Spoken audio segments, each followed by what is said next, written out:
Chapitre 1. L'affaire du meurtre dans le fauteuil du réalisateur. Les derniers rayons du soleil se reflétaient sur le plateau de tournage comme un projecteur qui s'éteint. Elliot Vance se tenait seul en dessous, les mains posées nonchalamment sur le dossier d'un fauteuil de réalisateur en cuir brodé de son nom en fil d'or. Le décor qui l'entourait, un bureau opulent des années 1940, construit pour son dernier drame prestigieux, était désormais silencieux. L'équipe était rentrée chez elle. Les caméras étaient recouvertes de draps noirs, telles des bêtes endormies. Seul le léger bourdonnement des câbles aériens troublait le silence. Salut tout le monde. Si vous aimez les vidéos amusantes et les discussions animées, laissez un commentaire ci-dessous. Dites-moi de quel pays vous regardez et quelle langue vous parlez. N'oubliez pas de vous abonner et de laisser un commentaire aussi. De l'autre côté de la pièce, Martin Kessler se versa un verre dans la carafe factice. C'était du vrai Bourbon. Martin insistait sur l'authenticité. « Tu ne peux pas sérieusement croire que tu vas t'en tirer comme ça », dit Martin sans le regarder. Elliot esquissa un sourire. « S'en tirer avec quoi ? La réunion du conseil d'administration a lieu demain. Vous pouvez les faire patienter, mais vous ne pouvez pas les arrêter. Ils verront les chiffres. Ils verront ce que vous avez fait. »« Ce que j'ai fait ?» répéta Elliot doucement, comme pour savourer la phrase. Il se dirigea vers le plateau pour ajuster une lampe de bureau. « C'est sauver ce studio de la médiocrité. Vous avez détourné des fonds de production vers votre société privée. J'ai réaffecté des ressources, » a corrigé Elliot. « Une vision exige de la flexibilité. » Martin finit par se retourner. Rouge de colère et indigné, il affichait une assurance morale que seul un homme persuadé de l'emporter peut avoir. « C'est fini pour toi, Elliot. J'ai les documents. Demain matin, le conseil vote. Et je te le promets, ils privilégieront la survie à ton ego. » Elliot le regarda pensivement. Martin Kessler avait toujours été compétent, prudent, prévisible et assez insouciant pour tout raconter à Elliot. « C'est dommage, » dit Elliot à voix basse. L'horloge du studio tic-tac au-dessus d'eux. 20h42. La dispute n'a pas dégénéré. Il n'y a pas eu de point levé. Pas de cri. Un simple changement de ton. « Vous avez bâti votre carrière sur la perception, » dit Elliot en s'approchant. « Vous devriez mieux savoir à quel point c'est fragile. » Martin fronça les sourcils. « Qu'est-ce que ça veut dire ?»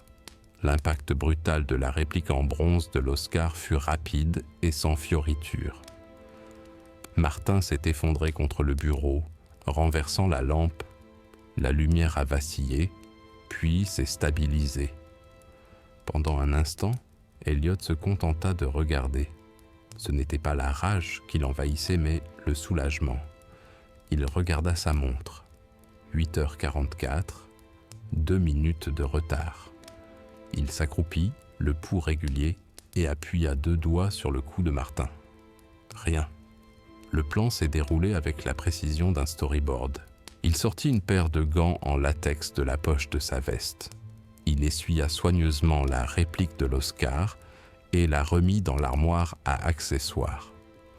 Il ajusta le corps de Martin pour qu'il soit allongé à côté du fauteuil en cuir, un bras négligemment posé sur le siège comme s'il était tombé en pleine conversation. Elliot sortit de sa mallette le téléphone de Martin, qu'il avait pris plus tôt dans son bureau sous prétexte d'emprunter un chargeur. Il le déverrouilla avec le code qu'il avait vu Martin saisir des dizaines de fois. À 20h47, Elliot s'est envoyé un SMS à lui-même. « Toujours au studio. Il faut qu'on parle de demain. » Monsieur, il a supprimé le message envoyé. Ensuite, il a ouvert la sortie latérale de la scène et a déclenché le panneau d'alarme de sécurité, le réinitialisant pour enregistrer l'activation à 21h12. Le gardien de nuit, Frank Delgado, a effectué sa ronde extérieure habituelle à 21h précise. Les caméras ont confirmé que la voiture de Martin était toujours garée sur le parking. Le véhicule d'Elliott était parti plus tôt. Comme l'attestent les enregistrements, à 19h15, clairement visible à l'entrée principale, les images de vidéosurveillance à l'intérieur du studio, hors ligne, une mise à jour du firmware, programmée, organisée par Elliott cet après-midi-là. Il redressa la chaise du réalisateur. Puis il a fait quelque chose de mineur, presque inutile. Il desserra d'un demi-tour la grille d'éclairage au-dessus du bureau. Pas assez pour qu'elle tombe immédiatement, juste assez pour que, sous l'effet des vibrations, l'un des luminaires se détache. Un accident, un tragique accident survenu tard dans la nuit. Il jeta un dernier coup d'œil autour de la pièce. « La vision exige des sacrifices », murmura-t-il. À 21h18, le luminaire est tombé. Le choc a frappé le crâne de Martin avec une force suffisante pour fracturer un os déjà fragilisé par le coup précédent. Lorsque Frank Delgado entra quelques minutes plus tard, alerté par le fracas et le déclenchement de l'alarme, il découvrit ce qui semblait être une terrible erreur de jugement. Un producteur s'attardant trop tard sur un plateau plongé dans l'obscurité. Elliott était déjà chez lui lorsque son téléphone a sonné. Il a répondu à la 3e sonnerie. « Oui, Monsieur Vance, balbutia Frank, c'est Martin. Il y a eu un accident. » Elliott ferma les yeux, régulant sa respiration. « Un accident ?» répéta-t-il doucement. Il s'habilla rapidement, mais sans précipitation. Veste sombre, cravate discrète, une douleur appropriée. Alors qu'il retournait en voiture vers le studio, des lumières rouges et bleues clignotaient faiblement sur les collines d'Hollywood. Le plan était élégant. L'heure du décès correspondrait à la chute du luminaire. Aucun témoin, aucun mobile autre que la rivalité professionnelle, et surtout, aucune preuve ne place Elliott Vance dans ce bâtiment après 19h15. La réunion du conseil d'administration serait reportée. Les documents que Martin menaçait de présenter étaient enfermés dans son bureau. Des dossiers qu'Elliott devait récupérer avant le matin, sous l'autorité d'un cadre chargé de préserver la stabilité de l'entreprise. La ville pleurerait un accident tragique. Et Elliott Vance resterait exactement là où était sa place, dans le fauteuil du réalisateur. Chapitre 2. Le lieutenant arrive. Ce qui frappait d'abord chez le lieutenant Columbo, ce n'était ni son imperméable froissé, ni sa chemise toujours impeccablement défraîchie. C'était sa façon de se déplacer dans une pièce, comme s'il n'appartenait à personne. Et pourtant, d'une certaine manière, chacun se sentait observé. Il portait un sac en papier brun contenant un sandwich probablement préparé le matin même. Le sandwich dépassait légèrement de son manteau, légèrement bombé. Il l'ajustait distraitement, comme s'il allait se défaire à tout instant. Ce matin-là, les collines d'Hollywood étaient calmes, d'un calme propice à la réflexion ou aux ennuis, parfois les deux. Columbo gara sa Peugeot cabossée à l'extrémité des studios, se dirigea lentement vers le portail principal et salua d'un geste son gardien de nuit, qui remarqua à peine sa présence. À l'intérieur, la scène était presque théâtrale. Le décor du bureau était resté étrangement intact, les accessoires toujours en place, le fauteuil en cuir légèrement de travers. Mais la pièce était imprégnée d'une tension qu'aucun décorateur n'aurait pu créer. Une légère odeur de sang, le poids des meubles qui semblait disproportionné par rapport à la tragédie dont ils avaient été témoins. Columbo s'accroupit près du fauteuil, observant la position de Martin Kessler, ni tout à fait naturelle, ni manifestement mise en scène. Il se gratta la tête et murmura « Tiens, c'est intéressant ». Une directrice de studio s'approcha de lui, raide dans son tailleur de créateur, serrant un bloc-notes contre elle. « Lieutenant Columbo, dit-elle d'une voix posée, merci d'être venu si vite. Je n'arrive pas à imaginer comment vous allez résoudre une affaire pareille, mais nous vous sommes reconnaissants. Colombo esquissa un petit sourire poli. Oh, aucun problème. Je voulais juste m'assurer d'avoir bien compris ce qui s'est passé. Il tapota doucement la chaise, presque en s'excusant. Puis-je vous poser quelques questions? Je déteste déranger qui que ce soit. Le directeur du studio acquiesça, presque soulagé de donner des instructions. Bien sûr, j'ai rassemblé tout ce que j'ai pu, les images de vidéosurveillance, les registres d'entrée. Colombo l'interrompit doucement en levant la main. Bon, d'accord. Je suis sûr que tout ça aidera, mais parfois, ce sont les petits détails qui échappent à tout le monde et on finit par ne pas voir ce qui est pourtant évident. Il tapota sa poche, comme s'il cherchait un stylo qu'il avait oublié. Non pas que je prétende avoir encore raté quoi que ce soit.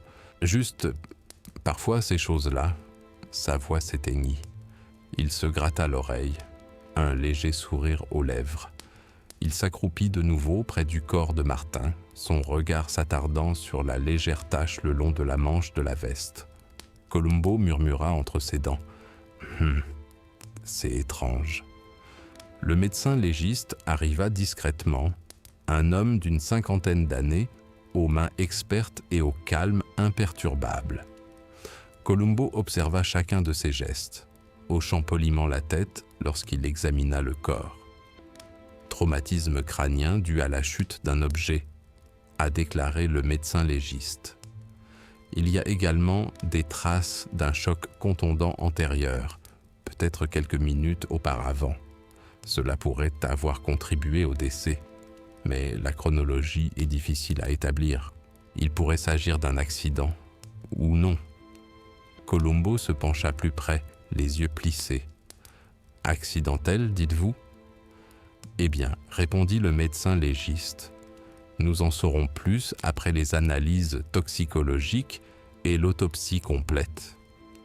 Colombo hocha lentement la tête.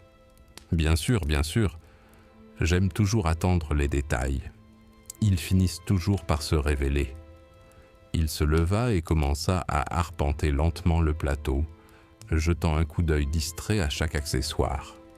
Dites l'Oscar. Il a l'air lourd, vraiment lourd. Vous l'avez sans doute depuis un moment. Le médecin légiste et le directeur échangèrent un bref regard. Colombo ne le remarqua pas. Il s'accroupit près de la lampe qui avait légèrement basculé lors de l'incident. « Bizarre, dit-il doucement. La lampe est un peu déséquilibrée, non? Pas assez pour tomber toute seule, mais peut-être avec une petite poussée. » Il se redressa en ajustant son manteau. « On verra bien, hein ?» Il se tourna ensuite vers le gérant, inclinant légèrement la tête. « Vous ne m'en voudrez pas de vous poser la question. Mais, monsieur, Vance n'était pas là ce soir, n'est-ce pas? Du moins, d'après la sécurité. »« Non, dit-elle rapidement.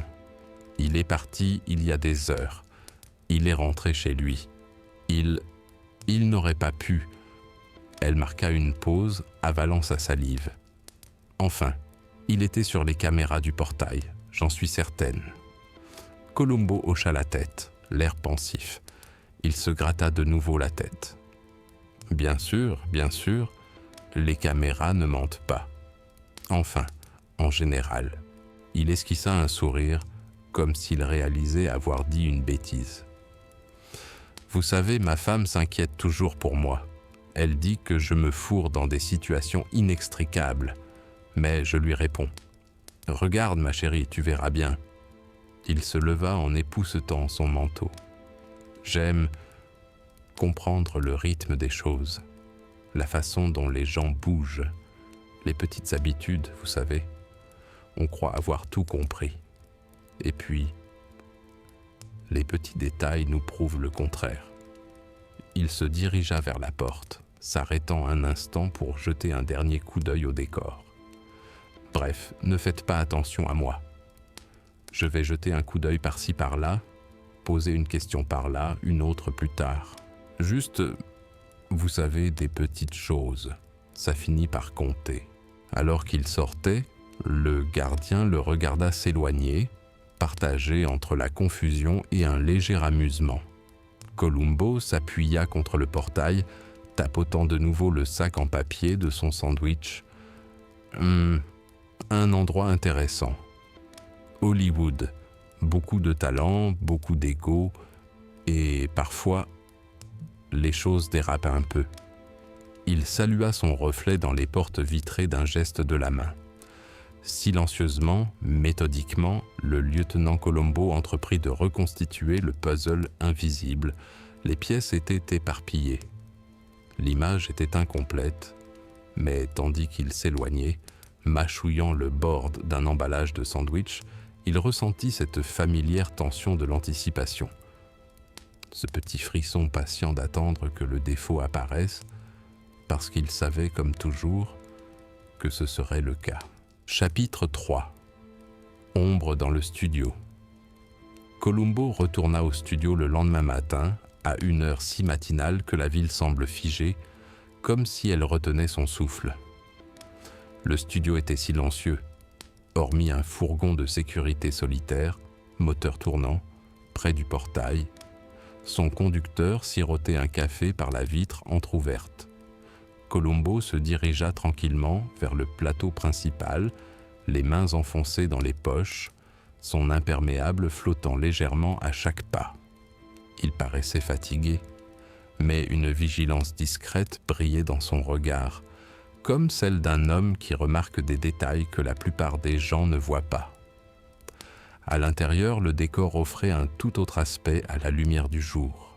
Des ombres s'étiraient sur le bureau des années 1940, lui conférant une solennité étrange.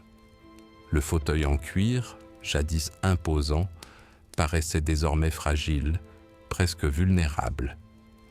Le corps de Martin Kessler avait été retiré, remplacé par de discrètes marques laissées par le médecin légiste. Columbo s'accroupit, examinant l'inclinaison du fauteuil, le léger basculement de la lampe qui avait été redressée mais qui portait encore une légère éraflure à son pied. Il plissa les yeux, puis murmura « C'est curieux ». Il fit glisser un doigt le long du bord du bureau, prenant soin de ne rien déranger. Rien ne semblait anormal aux yeux de quiconque, mais Columbo avait le don de déceler les décalages, ces écarts presque imperceptibles qui trahissaient la construction minutieuse d'un événement. Le directeur du studio réapparut, une tablette à la main. « Lieutenant, nous avons compilé toutes les images de vidéosurveillance et les registres d'accès. Rien d'inhabituel, tout concorde avec le départ anticipé de M. Vance. » Columbo hocha lentement la tête. « Oh, j'en suis sûr. Vous savez, je ne veux pas être indiscret, mais parfois, les caméras ne montrent pas tout. » Il se rassit, jetant un coup d'œil à la carafe factice toujours posée sur le chariot de bar, intacte. « Ça a l'air vrai. Du vrai Bourbon, hein ? Il l'a utilisé ce soir. »« Oui, dit-elle. Mais, enfin, le médecin légiste a dit que ça n'aurait rien changé. » Columbo tapota légèrement la carafe, comme pour en vérifier le poids. « Bien sûr, juste par curiosité. Ma femme adore les petits détails. Elle les remarque toujours avant moi. Ça me rend fou parfois. » Il laissa échapper un petit rire, presque une excuse, comme s'il avouait un défaut secret. Un jeune assistant s'approcha, un bloc-notes à la main. « Lieutenant, nous avons également retrouvé le téléphone de Martin. Toutes les données avaient été effacées, mais le dernier message envoyé était à lui-même. Un simple message énigmatique. » Columbo haussa les sourcils. « Eh bien, c'est intéressant. Vous savez, on s'envoie des messages à soi-même tout le temps. Moi aussi, ma femme aussi. Ça aide à se souvenir des choses. Mais parfois, c'est le moment qui compte. Juste le moment. » Il hocha la tête en mordillant le bord de sa manche. Il parcourut lentement le décor, son regard s'attardant sur les étagères, la fausse cheminée et même le tapis à motifs sous le bureau. Rien ne semblait anormal, et pourtant, tout paraissait légèrement mis en scène. Les moindres imperfections, la rayure de la lampe, la légère éraflure sur le tapis, affleuraient à sa perception. Columbo s'arrêta près de la fausse statuette Oscar. Il inclina la tête, fronçant légèrement les sourcils. Vous savez, ces petits trophées, ces petites choses lourdes, et pourtant, on les déplace, on les manipule avec précaution, toujours avec précaution, n'est-ce pas? Il tapota légèrement le socle, comme pour vérifier une mémoire. C'est drôle comme on remarque ce qui nous est familier et puis, un jour, quelque chose cloche. On pourrait croire qu'on ne le remarquerait jamais, mais si. Le directeur du studio, sentant son attention, dit prudemment « Lieutenant, soupçonnez-vous monsieur Vance ?» Columbo fit un geste de la main, distrait. « Oh non, non, je pose juste des questions. Des petites choses. Vous seriez surpris de voir à quel point on oublie les petits détails. Ça arrive même aux meilleurs. » Il se leva en époussetant son manteau. J'ai toujours constaté que les gens les plus intelligents, ils sont prudents, certes, mais parfois, leur insouciance réside dans ce qu'ils croient passer inaperçu. Il esquissa un sourire, presque contrit. Bien sûr, je m'égare. Il se dirigea vers la sortie, mais s'attarda sur le chambranle, le regard perdu dans le terrain vague derrière la vitre. Une légère brise portait une vague odeur d'eucalyptus et d'asphalte. « C'est calme ici », murmura-t-il. « Je trouve toujours que le calme permet d'entendre des choses, des petites choses, des habitudes insignifiantes, des choses auxquelles on croit que personne ne prête attention. Ma femme me dit toujours « Léo, tu remarques trop de choses ?» Mais je lui réponds « Mieux vaut ça que pas assez, non ?» En partant, Columbo prit mentalement note de l'horaire du gardien. Ses rondes étaient précises, ponctuelles, prévisibles. Pourtant, quelque chose dans le déclenchement de l'alarme la veille l'intriguait. Pas assez pour accuser qui que ce soit. Pas encore. Juste assez pour qu'un homme s'arrête, se gratte la tête et dise « intéressant ». Dehors, Columbo, appuyé contre sa Peugeot, mangeait la moitié de son sandwich, le regard balayant les alentours comme s'il revivait les événements de la nuit précédente au ralenti. Tout était trop bien ficelé, trop parfait, trop mis en scène. Et Columbo avait appris au fil des ans que la perfection résistait rarement à l'examen discret d'un homme qui remarquait les petits détails. Il termina son sandwich, plia soigneusement l'emballage et le glissa dans la poche de son manteau. Son regard s'attarda de nouveau sur le terrain vague.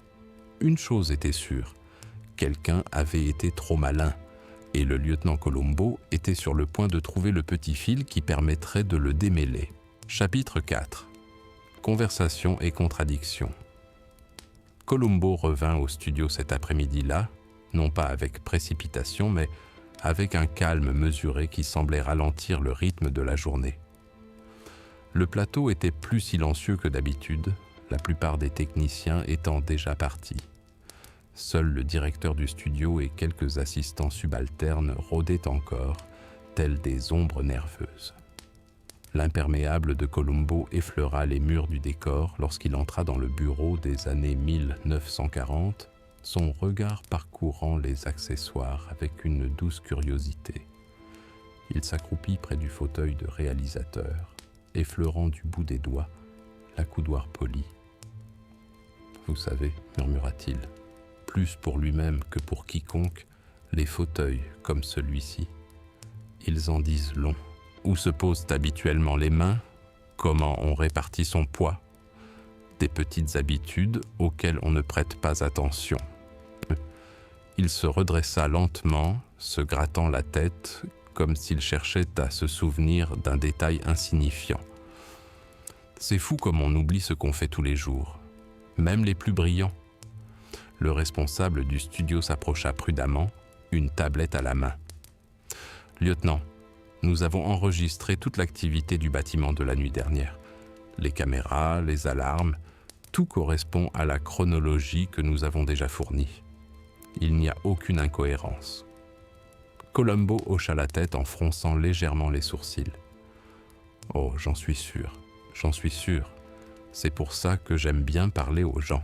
Parfois, enfin, vous seriez surpris de voir à quel point un simple lapsus peut en dire plus que 100 caméras. » Il marqua une pause, jetant un coup d'œil par-dessus sa tablette. « Puis-je vous poser une question sur Monsieur Vance ? C'est juste une question comme ça, bien sûr. » « Il est anéanti, » répondit-elle aussitôt, affichant une expression de choc et de tristesse bien rodée. Il a passé toute la matinée en réunion pour gérer les conséquences. Vous savez, les déclarations publiques, le conseil d'administration, le personnel. Colombo hocha lentement la tête en tapotant son carnet. Oui, les déclarations publiques, c'est une sacrée pression. Vous savez, ma femme s'inquiète toujours pour moi. Elle dit que je m'engage dans des situations inextricables, mais je lui réponds, si tu observes, ma chérie, observe et attends. Il laissa échapper un petit rire, presque en s'excusant. Bref, j'aime bien comprendre les habitudes des gens, leurs mouvements, leurs réactions. On est surpris de tout ce qu'on peut apprendre des petites choses. Il s'est dirigé vers le bar factice, son regard s'attardant sur la carafe de Bourbon. « Dites donc, vous avez dit que M. Kessler y avait accès, n'est-ce pas ? Il se versait un dernier verre avant de finir le travail ? » ?»« Oui, » a répondu le gérant.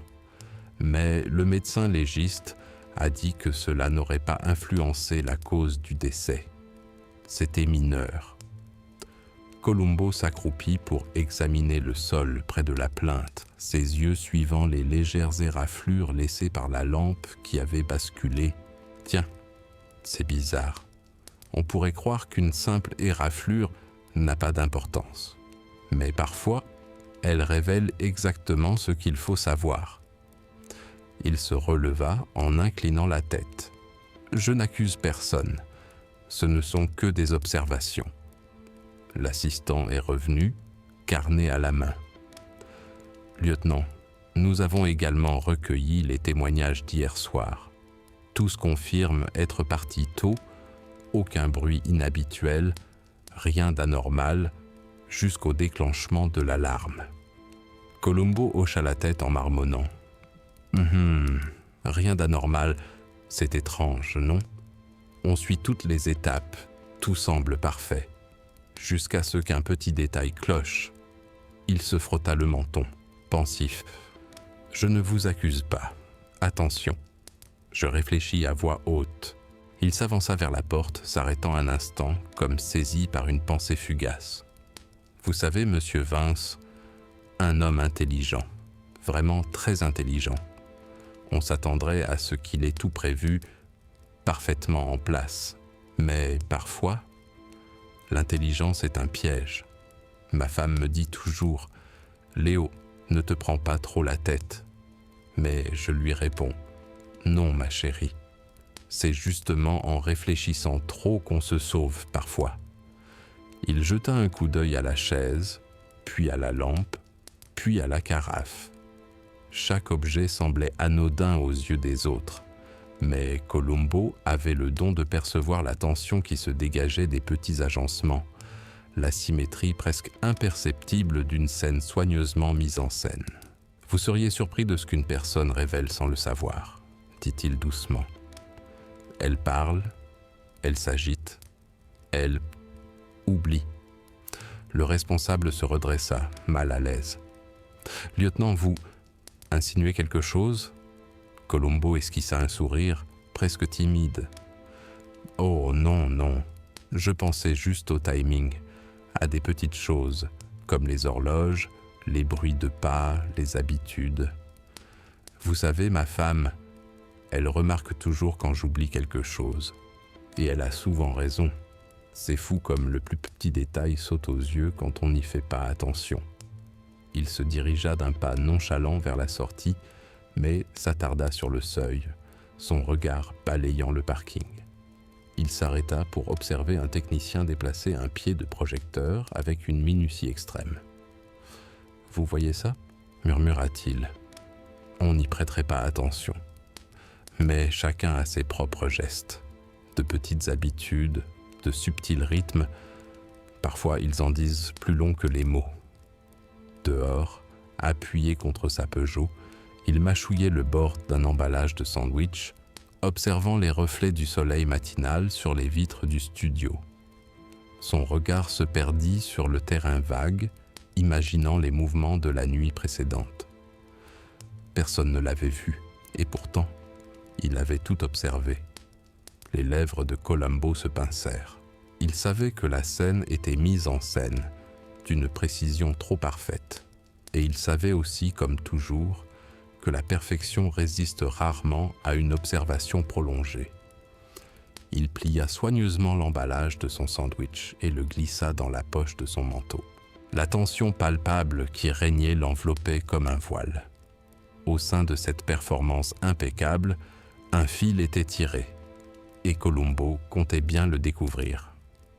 Chapitre 5. Douce incitation. Columbo revint en fin d'après-midi, au moment même où le ciel se teintait d'un abricot pâle au-dessus d'Hollywood.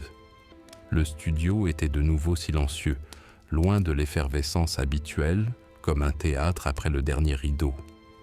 Il gara sa Peugeot dans un coin et se dirigea lentement vers le plateau de tournage, les mains enfoncées dans les poches, les épaules légèrement voûtées, son imperméable effleurant l'asphalte. Il semblait fatigué, distrait, presque désolé d'exister. Mais une lueur brillait dans ses yeux, une patience aiguisée par des décennies d'observation du comportement humain. Dans le bureau reconstitué des années 1940, la pièce semblait inchangée. Le fauteuil en cuir était toujours à sa place, la carafe intacte, la lampe méticuleusement repositionnée. Columbo s'accroupit de nouveau près du fauteuil, sans rien toucher, se contentant d'observer. Il pencha la tête et murmura « Tiens, c'est étrange, non ?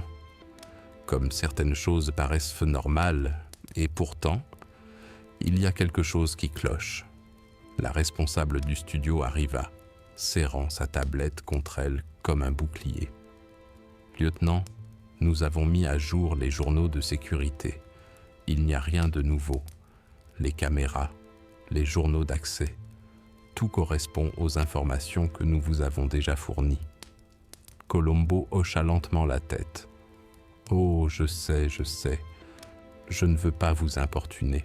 Les appareils photo sont formidables, très utiles, mais parfois les gens bougent d'une façon que les appareils photo ne peuvent pas saisir. » Il se redressa en époussetant son manteau. « Ma femme, elle se moque toujours de moi.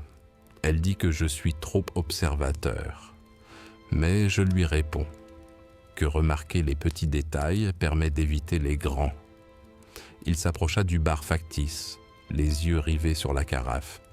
« Dites-moi ce bourbon, vous le servez souvent? Ou seulement ce soir ?»« Ce soir, » répondit-elle rapidement, la voix teintée de défensive. « Mais ça n'a rien changé. Le médecin légiste a dit que ce n'était pas lié à la cause du décès. » Columbo hocha la tête distraitement et s'accroupit pour examiner une légère tache sur le sol près de la plainte. C'est étrange. Les taches, les rayures, elles paraissent insignifiantes, presque imperceptibles, mais parfois elles révèlent exactement ce qui s'est passé.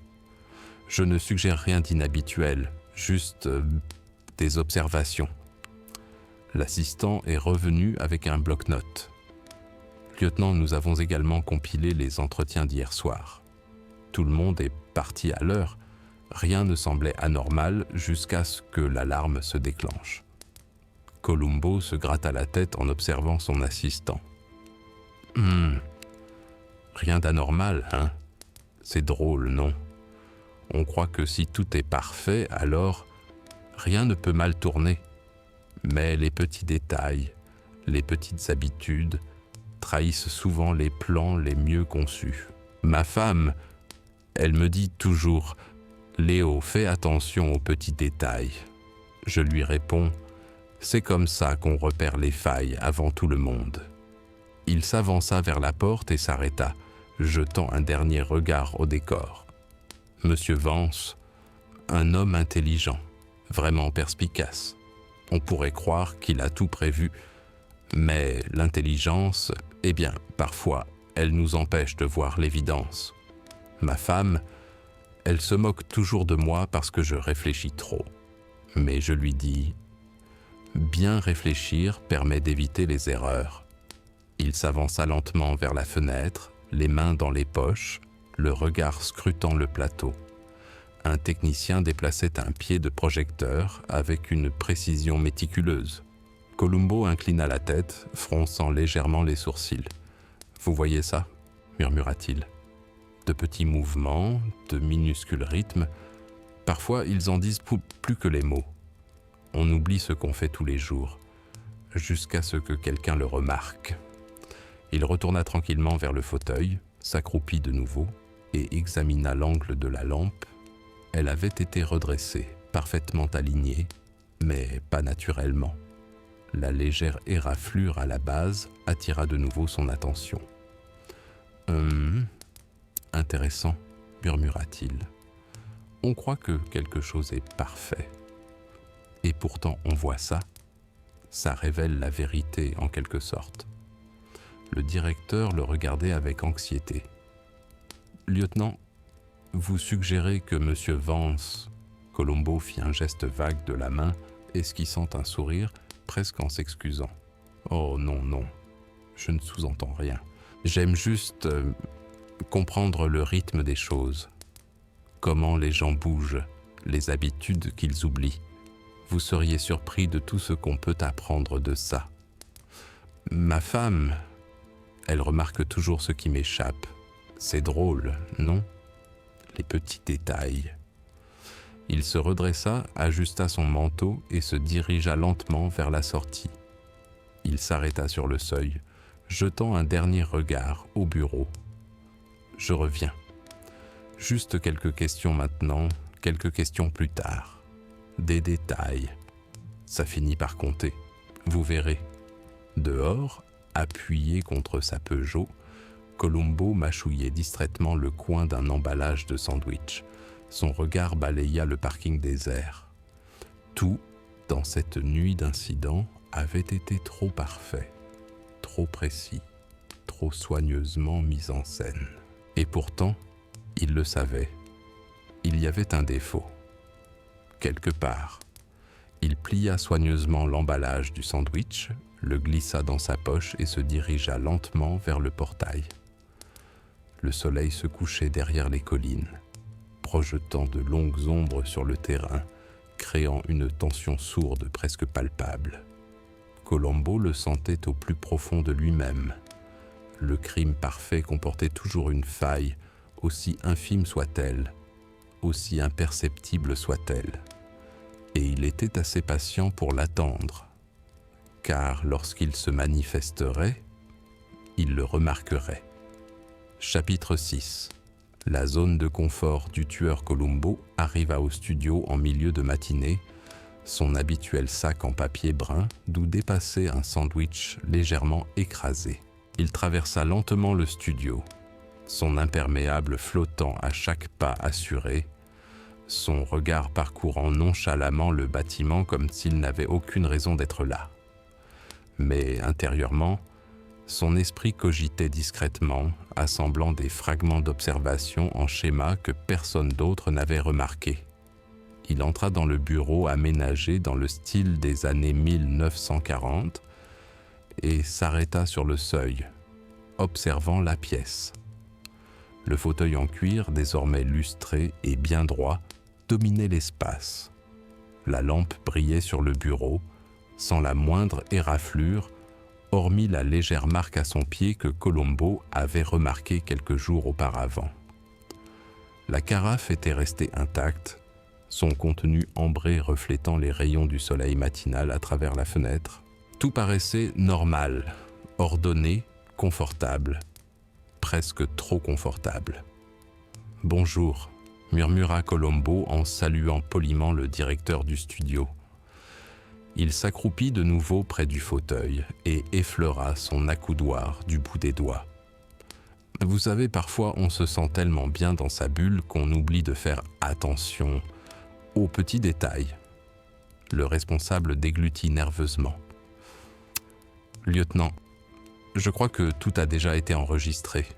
Les images de vidéosurveillance, les heures d'accès, tout est en ordre. Colombo se redressa en se grattant la nuque. Oh oui, je comprends.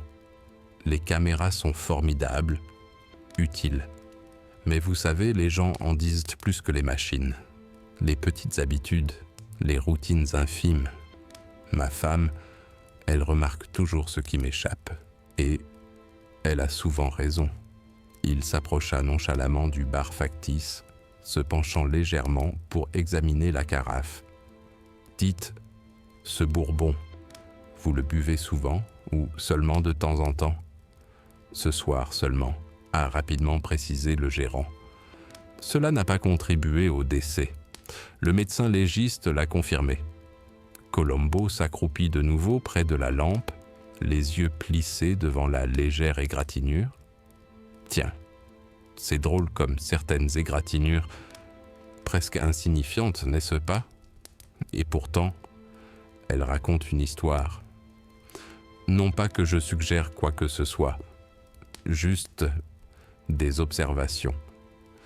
L'assistant s'approcha, une tablette à la main, affichant les notes des entretiens avec le personnel. Lieutenant, nous avons également vérifié qui était présent hier soir.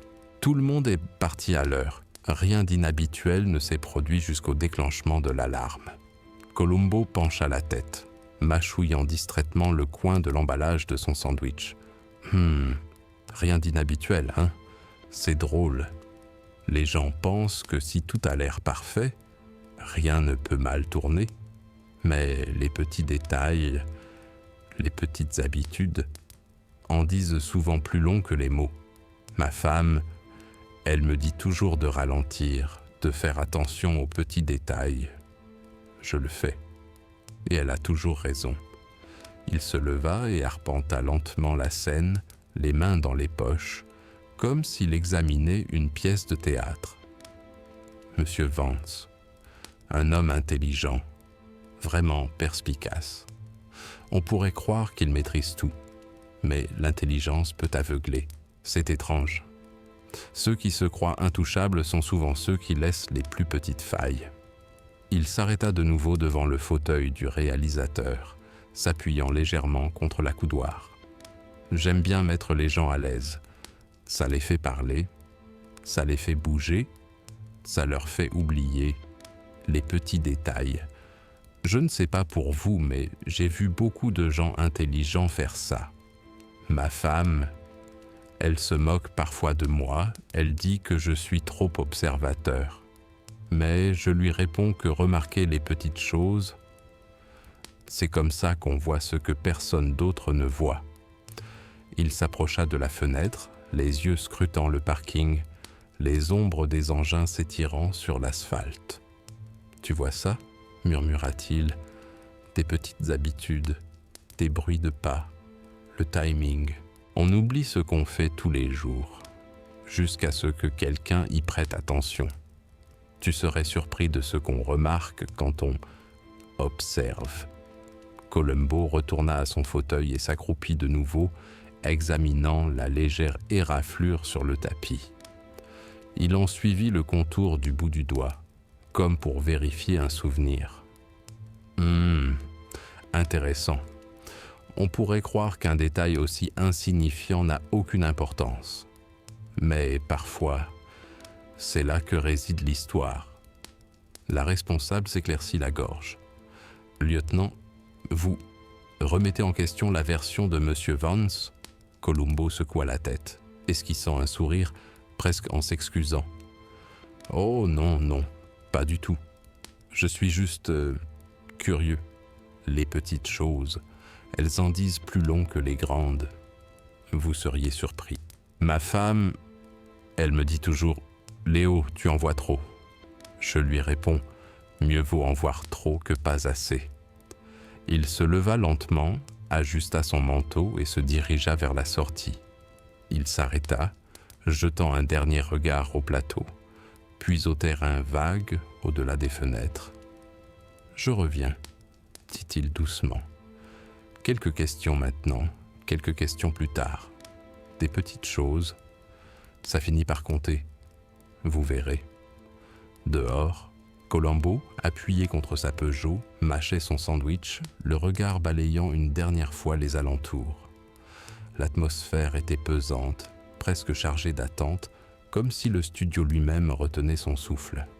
Le tueur, pensa Columbo, agit toujours dans le confort. Il répète ses habitudes. Il compte sur sa propre intelligence. Et c'est dans ce confort, léger, presque imperceptible, que réside le défaut. Et Columbo a eu la patience d'attendre. Chapitre 7. Petites habitudes, grands indices. Columbo revint en fin d'après-midi, au moment où les ombres s'allongeaient sur le plateau. L'air était chaud, mais imprégné d'une légère odeur de poussière et de peinture. Il marchait lentement, son imperméable lui frôlant les genoux, les mains dans les poches, un sandwich dépassant à peine du sac en papier sous son bras. Il ne se pressait pas. Il ne se pressait jamais. Le temps était son allié et il en avait à profusion. Dans le bureau des années 1940, tout semblait intact, presque vénéré. Le fauteuil en cuir luisait sous la douce lumière filtrant par les hautes fenêtres. La lampe était droite, la carafe immobile, le tapis plaqué au sol. Pourtant, Columbo percevait une étrange tension, une imperfection discrète dans la symétrie, imperceptible pour tous les autres. Il s'accroupit près du fauteuil, effleurant du bout des doigts l'accoudoir poli. « Bizarre », murmura-t-il, comme quelque chose d'aussi normal peut encore sembler étrange. La directrice du studio s'approcha, tablette à la main, arborant son air prudent habituel. « Lieutenant, nous avons revérifié tous les rapports et les entretiens.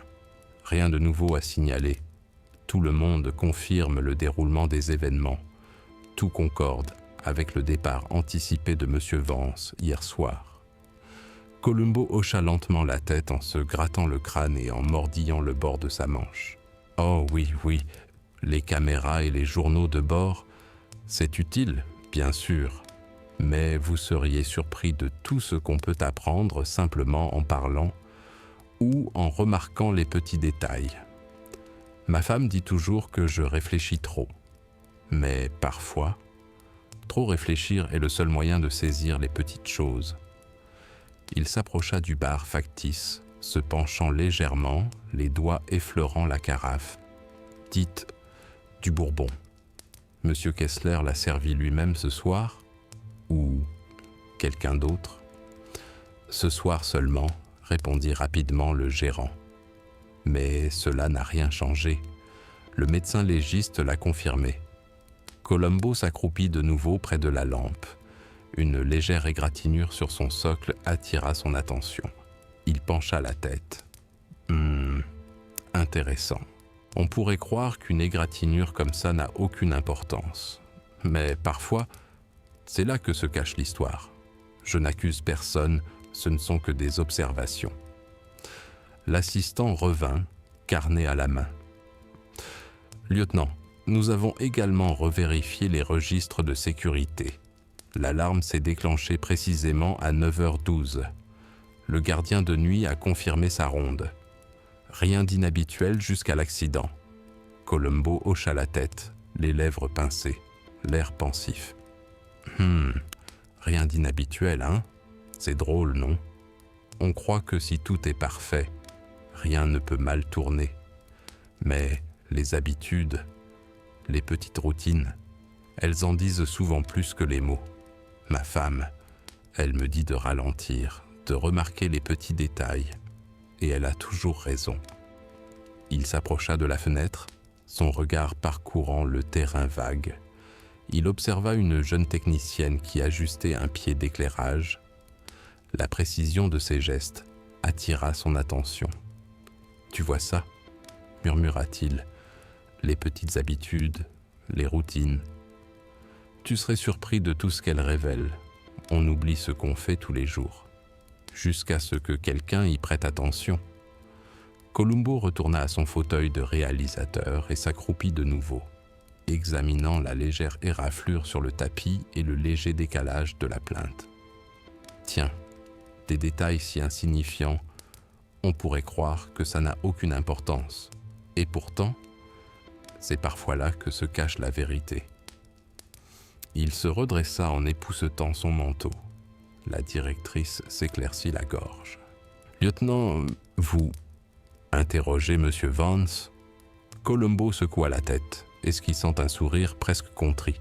« Oh non, non, pas du tout. Je pensais juste aux habitudes, au timing, aux petites choses qu'on oublie. On est parfois surpris de ce qu'on peut apprendre. Ma femme, elle remarque toujours ce que j'oublie. C'est drôle, non ? Les petits détails peuvent révéler beaucoup de choses avant même qu'on s'en rende compte. » Il se leva et arpenta lentement le plateau, son regard parcourant chaque accessoire, chaque ombre. Il s'arrêta devant le bureau, observant une légère empreinte digitale sur la surface polie, à peine visible mais pourtant distincte. « Intéressant, » murmura-t-il. « Rien d'extraordinaire, mais ça attire l'œil si on sait où regarder. » Columbo se dirigea vers la porte, jetant un dernier regard en arrière vers la chaise. « Je reviens, » dit-il doucement. « Juste quelques questions par-ci par-là, des détails. Ça finit par faire la différence, et finalement, l'histoire se raconte d'elle-même. » Dehors, appuyé contre sa Peugeot, il mâchouillait un coin d'emballage de sandwich, le regard balayant les alentours. Le studio semblait figé, comme en attente, retenant son souffle. Les lèvres de Columbo se pincèrent. Le tueur opérait dans une zone de confort. Répétition, routine, prévisibilité. Et quelque part dans ce confort, dans les habitudes et les petits choix, il y avait une faille. Columbo le trouverait. Il l'a toujours fait. Chapitre 8. Le piège subtil. Columbo arriva au studio juste avant le crépuscule, la lumière déclinante projetant de longues ombres obliques sur le terrain. L'air était chaud, imprégné d'une légère odeur de poussière et de peinture de théâtre, et une quiétude particulière faisait ressortir les moindres bruits. Le frottement des chaussures, le bourdonnement d'un climatiseur à l'arrêt, le chant lointain d'un oiseau se posant pour la nuit. Il se dirigea lentement vers le décor du bureau des années 1940, son imperméable lui frôlant les genoux, les mains enfoncées dans ses poches, son sandwich bien calé sous le bras. Rien dans sa démarche ne laissait transparaître l'urgence, mais sous cette apparence décontractée, son esprit était en éveil, repassant en revue chaque observation des jours précédents. À l'intérieur, le décor semblait intact, méticuleusement entretenu. Le fauteuil en cuir brillait. La lampe était parfaitement droite, la carafe intacte. Columbo s'accroupit près du fauteuil, laissant son regard parcourir la légère éraflure sur le tapis et la fine rayure au pied de la lampe. Il pencha la tête, murmurant « Tiens, les petits détails, c'est drôle. Ils persistent même quand tout le reste est impeccable. » La directrice du studio apparut, tablette à la main, le dos raide. « Lieutenant, nous avons examiné les rapports de sécurité, les interrogatoires, le rapport du médecin légiste. Il n'y a vraiment rien de nouveau.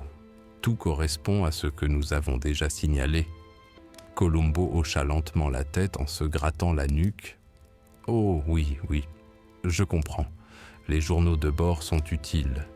Les caméras, elles enregistrent beaucoup de choses. Mais vous seriez surpris de tout ce qu'elles ratent, de minuscules mouvements, de petites habitudes. Ma femme, elle les remarque tout le temps. Et elle a raison. » Il marqua une pause, mordillant distraitement le bord de la manche de son manteau, comme perdu dans ses pensées.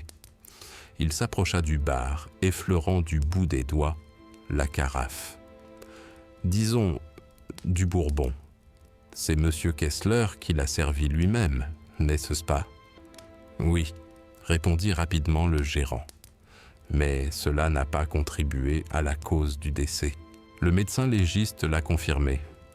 Columbo s'accroupit de nouveau près de la lampe, les yeux plissés par la légère égratignure. C'est drôle. Quelque chose d'aussi insignifiant semble sans importance. Mais parfois, c'est là que se cache l'histoire. Je ne prétends rien. Juste des observations. L'assistant revint, carnet à la main. « Lieutenant, tout le personnel a confirmé être parti à l'heure. Aucun bruit inhabituel jusqu'au déclenchement de l'alarme. » Columbo inclina la tête, pensif. « Rien d'inhabituel. C'est drôle, non? On croit que si tout est parfait, rien ne peut mal tourner. Mais les habitudes, les petits rituels, ils en disent souvent plus long que les mots. Ma femme, elle me dit, « Léo, fais attention aux petits détails. » Et elle a raison. À chaque fois. Il fit lentement le tour du plateau, étudiant chaque accessoire, chaque ombre. Son regard s'attarda sur la chaise du réalisateur, la lampe, le bureau. Puis il s'accroupit près de la plinthe, suivant du doigt le léger décalage. Intéressant. On pourrait croire qu'un détail aussi insignifiant n'aurait aucune importance. Et pourtant, c'est là que réside la vérité. La directrice s'éclaircit la gorge. « Lieutenant, vous interrogez Monsieur Vance ?» Columbo secoua la tête, esquissant un sourire presque contrit. « Oh non, non, pas du tout. Je suis juste curieux. Les petites choses.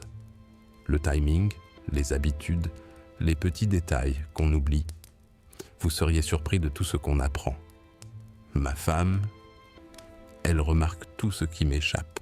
Les petites choses, elle raconte une histoire avant même que quiconque ne s'en aperçoive. » Il se leva et arpenta lentement la scène, les yeux scrutant le décor comme s'il revivait mentalement la soirée en question. Il s'arrêta devant le bureau, observant une empreinte digitale à peine visible sur la surface polie. « Intéressant, » murmura-t-il. « Rien de bien important, mais suffisamment pour attirer l'attention si on y prête attention. » Columbo se dirigea vers la porte, jetant un dernier regard au fauteuil. « Je reviens, » dit-il doucement. « Juste quelques questions par-ci, quelques questions par-là, des détails. Ça fait la différence, et finalement, l'histoire se raconte d'elle-même. » Dehors, appuyé contre sa Peugeot, il mâchouillait le coin de l'emballage de son sandwich, le regard balayant le terrain vague. L'atelier semblait suspendu dans une tension sourde, comme s'il était conscient du regard scrutateur auquel il était soumis. Les lèvres de Columbo se pincèrent. Le tueur évoluait dans une zone de confort. La répétition, la routine, la prévisibilité. Et quelque part dans ce confort, dissimulé dans les habitudes, le timing et les petits choix, se cachait forcément une faille. Columbo plia soigneusement l'emballage du sandwich, le glissa dans sa poche et contempla les longues ombres qui s'étiraient sur le terrain vague. Le piège était invisible, patient, subtil. Et Columbo savait qu'il suffisait de tirer sur un petit fil au bon moment. Il a toujours eu la patience d'attendre ce fil conducteur. Chapitre 9. la confrontation silencieuse. Columbo arriva au studio tôt le matin. Le ciel était pâle et immobile, le terrain baigné d'une douce lumière qui rendait tout plus net, presque clinique. Il portait son habituel sac en papier brun contenant un sandwich légèrement aplati, mais la faim ne l'obsédait pas.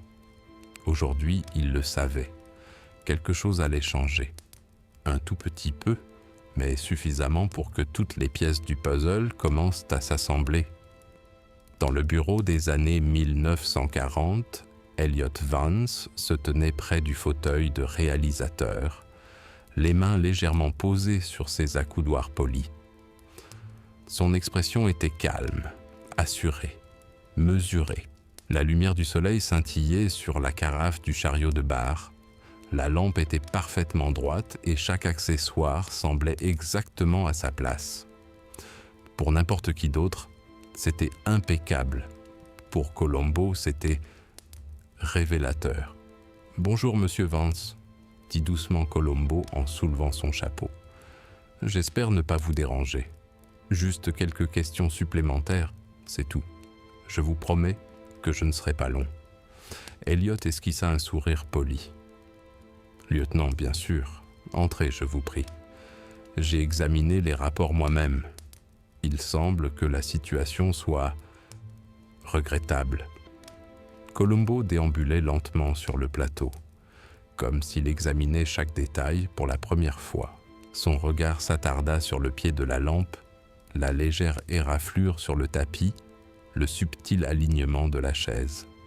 « Vous savez, dit-il doucement, parfois je pense que les gens oublient les plus petites choses, les choses qu'ils font tous les jours, leurs habitudes, leurs gestes, leur façon de manipuler les objets. Des petites choses qui semblent insignifiantes. Mais elles en disent plus long que tous les mots. » Elliot inclina la tête, courtois et patient. « Je vois. Et qu'avez-vous remarqué, lieutenant ?» Columbo marqua une pause, s'appuyant légèrement contre le bureau. « Oh, rien de grave. Juste des petits détails. Le timing. Qui était où ? La façon dont les gens se déplacent dans leur espace. Parfois, un petit faux pas, ou même un excès d'attention, peut en dire plus qu'une confession. Ma femme, elle se moque toujours de moi parce que je remarque des choses qu'elle juge insignifiantes. Et elle a raison. C'est fou comme les plus petites choses peuvent apporter les plus grandes réponses. » Le sourire d'Elliot se crispa imperceptiblement. « Je vois. » Columbo s'approcha du fauteuil de réalisateur, s'accroupit et effleura du bout du doigt l'accoudoir poli. « Vous savez, monsieur Vance, les gens intelligents pensent souvent avoir pensé à tout. Ils sont prudents, méticuleux, et pourtant, dans le confort, dans la routine, en faisant ce qu'ils croient parfait, ils laissent quelque chose de petit, presque invisible, juste un fil conducteur. » Elliot se décala légèrement, comme s'il pressentait le piège dans ses mots sans pouvoir le déceler. « Lieutenant, insinuez-vous que j'ai négligé quelque chose ?» Columbo se redressa lentement, les mains dans les poches, le regard fixe. « Oh non, monsieur, je réfléchis à voix haute. Des petites choses, le timing, les mouvements, les habitudes, de minuscules détails. Je ne sais pas, peut-être que ce n'est rien, ou peut-être que c'est suffisant pour montrer que même les meilleurs plans, parfois, échouent. » Il esquissa un sourire, presque contrit, comme pour rassurer Elliot. « C'est incroyable, tu sais. Comment les gens les plus prudents oublient parfois ce qu'ils font quand personne ne les regarde. Et ces petits détails, ils finissent toujours par révéler la vérité. » L'expression impassible d'Elliot vacilla un bref instant. Columbo, le sentant, se pencha légèrement vers lui, la voix calme et posée. « Je sais que vous vouliez que tout soit parfait, monsieur Vance. Je le vois bien. Et je vois aussi que vous êtes intelligent, très intelligent. Mais l'intelligence ne masque pas toujours les petites failles. Et ces petites failles, elles ont cette façon de laisser transparaître l'histoire, silencieusement, patiemment, tout comme moi. Columbo se redressa, hocha poliment la tête et recula. « Je suis vraiment désolé de vous déranger. Je pensais juste aux petits détails. Ma femme dit toujours que je suis trop attentif. Je réponds qu'il vaut mieux être trop attentif que pas assez. » Les épaules d'Elliot s'affaissèrent légèrement. Une compréhension silencieuse se lisait dans ses yeux. Pas de cri, pas d'accusation, pas de panique. Juste la certitude tranquille que la situation avait basculé et que le plan parfait commençait à se défaire, fil après fil. Columbo salua d'un dernier geste. « Eh bien, merci pour votre temps, monsieur Vance. Je vous laisse reprendre vos activités. Ma femme va bientôt me préparer à déjeuner et je ne veux pas la faire attendre. C'est drôle. Elle dit toujours que je suis facilement distrait au travail. Je lui réponds que ce sont les petits détails qui comptent. » Sur ces mots, il s'éloigna, son imperméable effleurant ses genoux, le regard calme, son sac à sandwich sous le bras, laissant la tension palpable dans la pièce parler d'elle-même. Le crime parfait était patient, méticuleux et astucieux. Mais comme Columbo le savait toujours, la patience et l'observation pouvaient avoir raison même du plan le plus ingénieux.